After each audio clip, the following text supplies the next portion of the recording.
This is Dr. Fahim Mushtaq. Today we are going to discuss the passive attack versus the active attack. This is the lecture series of cryptography and network security.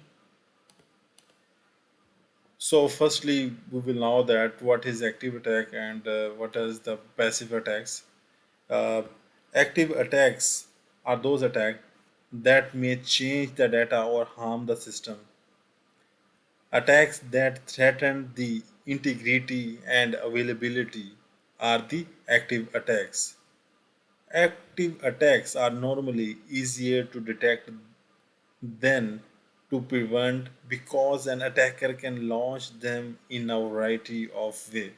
If, on the other hand, if you see that the passive attack, the attacker goal is just to obtain the information. This means that the attacker does not modify data or harm the system. The system continue with its normal operation. However, the attacker may harm the sender or the receiver of the message. Attacks that threaten confidentiality, which include snooping and traffic analysis, are passive attack.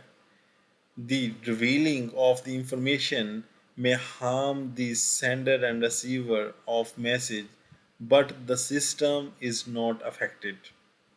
For this reason, it is difficult to detect these type of attacks until the sender or receiver find out about the leaking of confidential information.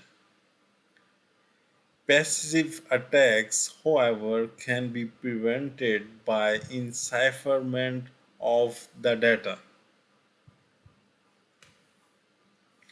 Here is the categorization of uh, active attack and passive attacks. So, here we will see that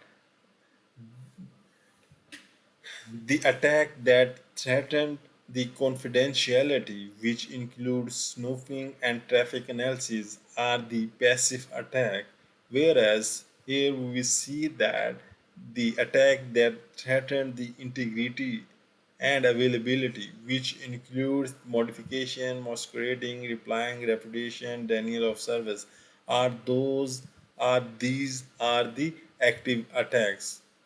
And again, I want to repeat that in active attack, I can say that where the attacker may change the data or harm the system. Whereas if we see that the passive attack, where the attacker is just goal to obtain the information and it is not very much harmful for the